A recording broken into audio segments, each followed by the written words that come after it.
ओम शांति। आज बाबा के 6-4-21 के महावाक्य हैं। मुरली का टाइटल है मीठे बच्चे, अब वापिस घर जाना है, इसलिए देह भान को भूल जान, अपने को अशरीरी आत्मा समझो, सबसे ममत्व मिटा दो। प्रश्न है, संगम युग पर तुम बच्चे बाप से कौन सा अकल सीखते हो? उत्तर, तमोप्रधान से सतोप्रधान कैसे बने, अपनी तकदीर ऊंची कैसे बनाएं, यह अकल अभी ही तुम सीखते हो। जो जितना योग युक्त और ज्ञान युक्त बने हैं, उनकी उन्नति होती रहती है। उन्नति करने वाले बच्चे कभी भी छिप नहीं सकते। बाप हर एक बच्चे को एक्ट समझते हैं कि कौन सा बच्चा अपनी ऊंची तकदीर बना रहा है। गीत है मरना तेरी गली में। ओम शांति। सब बच्चों ने यह गीत सुना।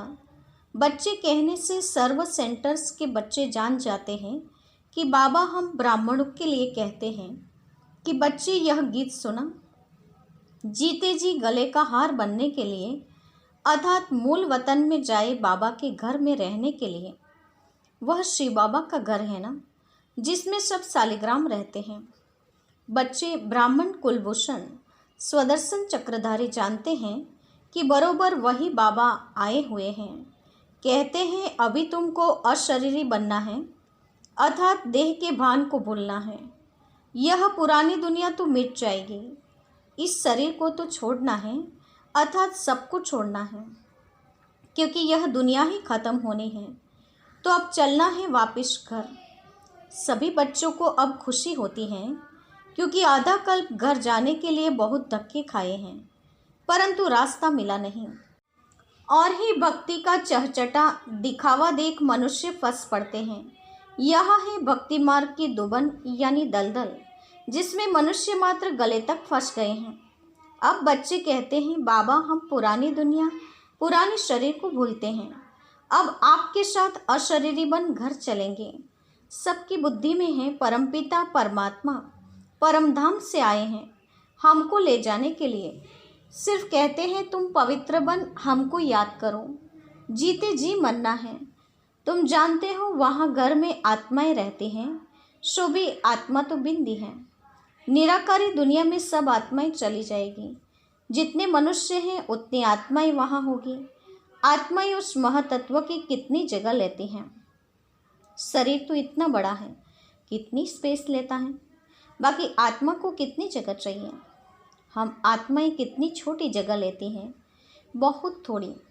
बच्चों को यह सब बातें बाप द्वारा सुनने का सौभाग्य अभी मिलता है।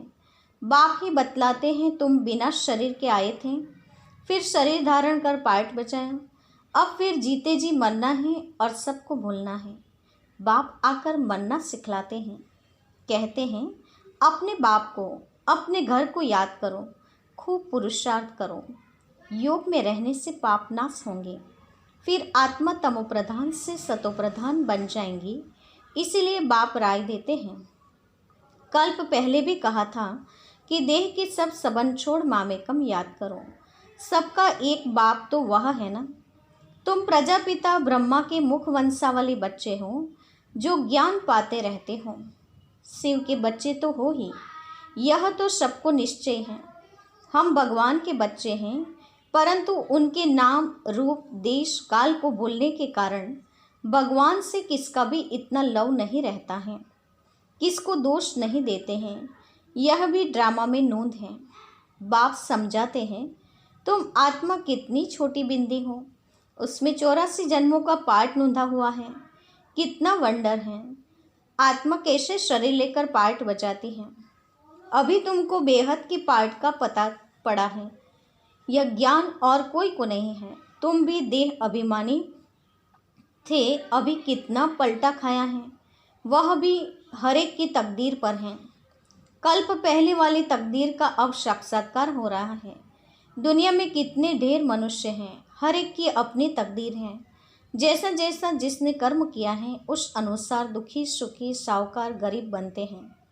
बनती आत्मा है। आत्मा कैसे सुख में आती है फिर दुख में आती है, यह बाप बैठ समझाते हैं। तमोप्रधान से सतोप्रधान बनने का अक्ल बाप ही सिखलाते हैं। कल्प पहले मुआफिक, जितना जिसने अकल पाया है उतना ही अब पा रहे हैं। पिछाड़ी तक हर एक की तकदीर को समझ जाएंगे, फिर कहेंगे कल्प कल्प ऐसे ही हर एक की तकदीर रहेगी। जो अच्छा योग युक्त ज्ञान युक्त होगा वह सर्विस भी करता रहेगा, पढ़ाई में सदैव उन्नति होती रहेगी। कोई बच्चे जल्दी उन्नति को पा लेते हैं, कोई बहुत माथा खपाते हैं, यहाँ भी ऐसे हैं। कल्प पहले मुआफिक जो जो उन्नति करते हैं वह छिपे नहीं रह सकते। बाप तो जानते हैं ना, सबका कनेक्शन शिव बाबा से है। यह भी बच्चों की एक्ट देखते समझ जाते हैं, तो वह भी देखते हैं। इनसे भल कोई छिपाए, परंतु शिव बाबा से छिपा नहीं सकेंगे। भक्ति मार्ग में ही परमात्मा से नहीं छिपा सकते, तो ज्ञान मार्ग में कैसे छिपा सकते। बाप समझाते रहते हैं, पढ़ाई तो बहुत सहज है, कर्म भी करना है, रहना भी मित्र संबंधियों के पास पुरानी दुनिया में है। वहाँ रहकर मेहनत करनी है। यहाँ रहकर पुरुषार्थ करने वालों से वहाँ घर में रह पुरुषार्थ करने वाले तीखे हो सकते हैं, अगर ऐसी लगन है तो। शास्त्रों में अर्जुन और भील का मिसाल है ना। बल भील बाहर का रहने वाला था, लेकिन अभ्यास से वह अर्जुन से भी तीर चलाने में होशियार हो गया। तो गृहस्थ व्यवहार में रह कमल फूल समान रहना है, यह भी तुम मिसाल देखेंगे। गृहस्थ व्यवहार में रह बहुत अच्छी सर्विस कर सकते हैं, वह जास्ती वृद्धि को पाते रहेंगे। यहाँ रहने वाले को भी माया छोड़ती नहीं है। ऐसे नहीं कि बाबा के पास आने से छूट जाते हैं, नहीं, हर एक का अपना अपना पुरुषार्थ है। गृहस्थ व्यवहार में रहने वाले यहाँ रहने वालों से अच्छा पुरुषार्थ कर सकते हैं, बहुत अच्छी बहादुरी दिखा सकते हैं। उनको ही महावीर कहा जाता है। जो गृहस्थ व्यवहार में रहकर कमल फूल समान बनकर दिखाएं, कहेंगे कि बाबा आपने तो छोड़ा है। बाबा कहते हमने कहाँ छोड़ा है, मुझे ही छोड़ कर गए हैं। बाबा तो किसको भी छोड़ नहीं आए, घर में और ही बच्चे आ गए। बाकी कन्याओं के लिए तो बाबा कहते हैं कि तुम यह ईश्वरीय सर्विस करो। यह भी बाबा हैं, वह भी बाबा हैं। कुमार भी बहुत आए लेकिन चल न सके। कन्याएं फिर भी अच्छी हैं। कन्या 100 ब्राह्मणों से उत्तम गिनी जाती है। तो कन्या वह जो 21 कुल का उद्धार करे, ज्ञान के बाण मारे। बाकी जो गृहस्थ में रहते हैं वह भी बीके ठहरे। आगे चल उन्हों का भी बंधन खलास हो जाएगा। सर्विस तो करनी है ना। कई सर्विस करने वाले बच्चे बाप दादा के दिल पर चढ़े हुए हैं, जो हजारों का कल्याण कर रहे हैं। तो ऐसे सर्विसेबल बच्चों पर आशीर्वाद भी आती रहेगी। वे दिल पर चढ़े रहेंगे। जो दिल पर हैं वही तख्त पर बैठेंगे। बाबा कहते आपस में मिलकर युक्ति रचते रहो, सबको मार्ग दिखाने की। चित्र भी बनते रहते हैं। यह सब प्रैक्टिकल बातें हैं। अभी तुम समझाते हो कि परमपिता परमात्मा निराकार हैं, वह भी बिंदी हैं, परंतु नॉलेजफुल पतित पावन है। आत्मा भी बिंदी है। बच्चा फिर भी छोटा होता है। बाप और बच्चे में फ़र्क तो होता है ना। आजकल तो 15-16 वर्ष वाले भी बाप बन जाते हैं, तो भी बच्चा उनसे छोटा ही ठहरा। यहाँ वंडर देखो, बाप भी आत्मा, बच्चा भी आत्मा। वह है सुप्रीम आत्मा, नॉलेजफुल। बाकी सब अपनी पढ़ाई अनुसार नीच या ऊंच पद पाते हैं। सारा मदार है पढ़ाई पर। अच्छा कर्म करने से ऊंच पद पा लेते हैं। अभी तुम बच्चों को सृष्टि के आदि मध्य अंत का ज्ञान है। स्वर्ग में सिर्फ भारत ही था और कोई खंड नहीं था, तो छोटे न्यू इंडिया में अपना स्वर्ग दिखाएं।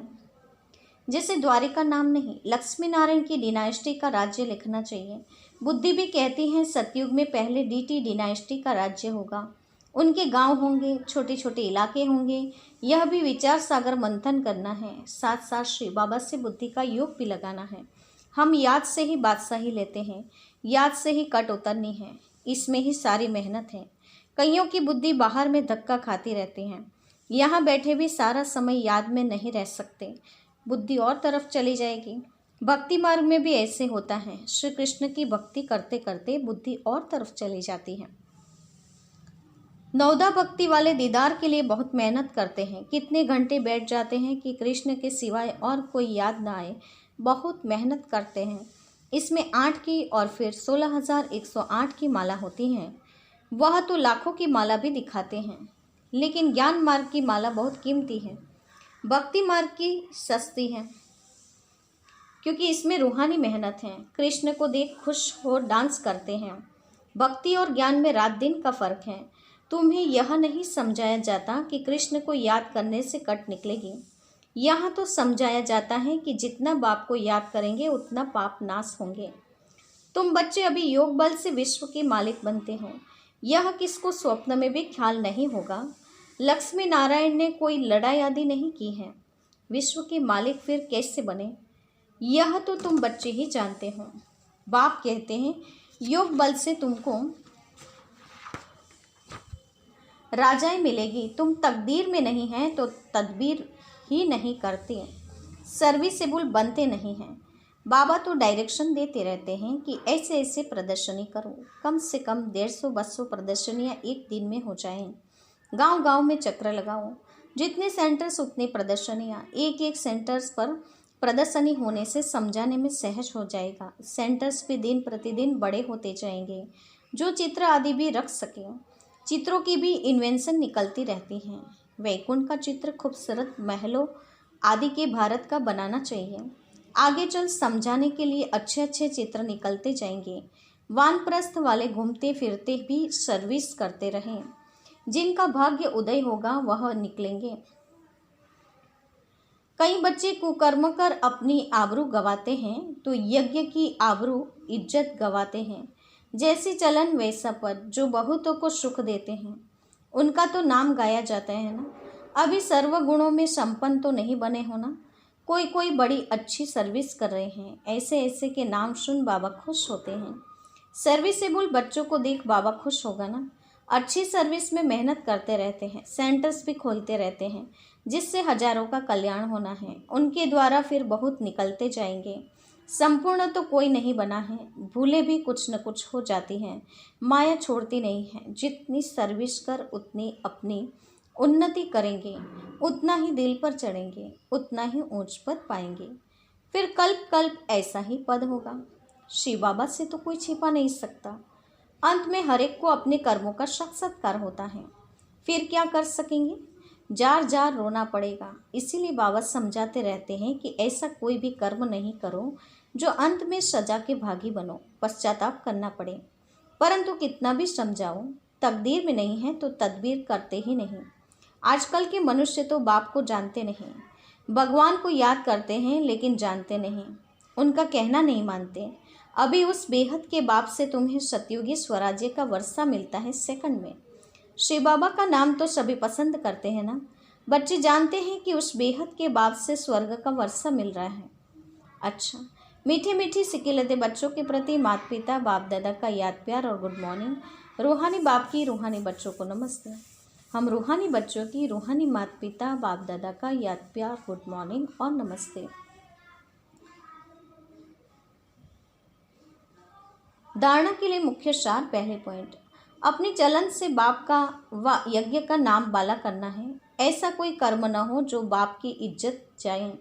सर्विस से अपना भाग्य आपे ही बनाना है। दूसरा, बाप समान कल्याणकारी बन सर्व के आशीर्वाद ले आगे नंबर लेना है। गृहस्थ व्यवहार में रह कमल फूल समान रहने की अच्छी बहादुरी दिखानी है। वरदान है, सहयोग द्वारा स्वयं को सहज योगी बनाने वाले निरंतर योगी भव। संगम युग पर बाप का सहयोगी बन जाना, यही सहज योगी बनने की विधि है।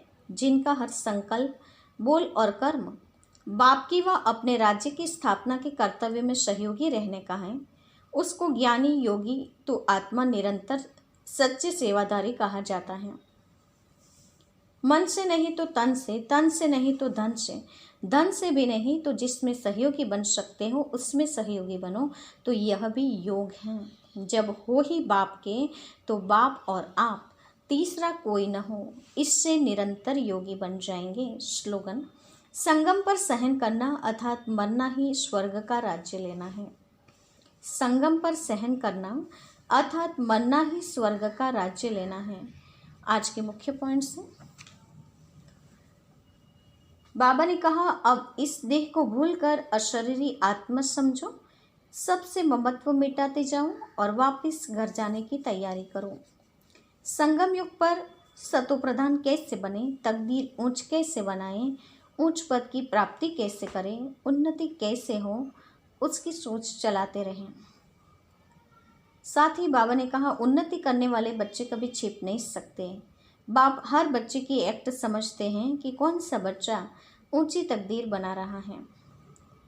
साथ ही बाबा ने कहा, दुनिया इस दिखावे में फंस जाती है, लेकिन तुम्हें इन दलदल से निकल जाना है। सभी मनुष्य मात्र गले तक फंसे हुए हैं। अब पुरानी दुनिया, पुराने शरीर को भूलते हुए अशरीरी बनने का अभ्यास करना है। इस छोटी सी बिंदी में 84 जन्मों का पार्ट नूंदा हुआ है। ये कितनी वंडरफुल बात है।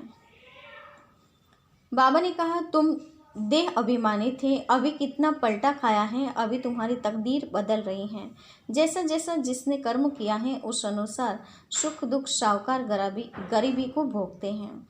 अभी तुम्हें तमोप्रधान से सतोप्रधान बनने का अकल बाप ही दे सकते हैं। अभी तुम योग बल से विश्व की बादशाही लेते हो। ये बात किसी को भी स्वप्न मात्र में भी ख्याल नहीं था। लक्ष्मी नारायण कोई लड़ाई से नहीं बनते, लेकिन योग बल से इसकी प्राप्ति करते हैं। बाप समान कल्याणकारी बन सर्व की आशीर्वाद लेने के लायक बन जाना है और गृहस्थ व्यवहार में रहते अच्छी बहादुरी दिखानी है। अच्छी सर्विस कर मेहनत करके सेंटर्स खोलते जाने हैं। कुकर्म करके आबरू नहीं गंवानी है और सहयोग द्वारा सहज योगी बन के निरंतर योगी बनना है और संगम पर सहन करना, मरना ही स्वर्ग का राज्य लेना है। ओम शांति।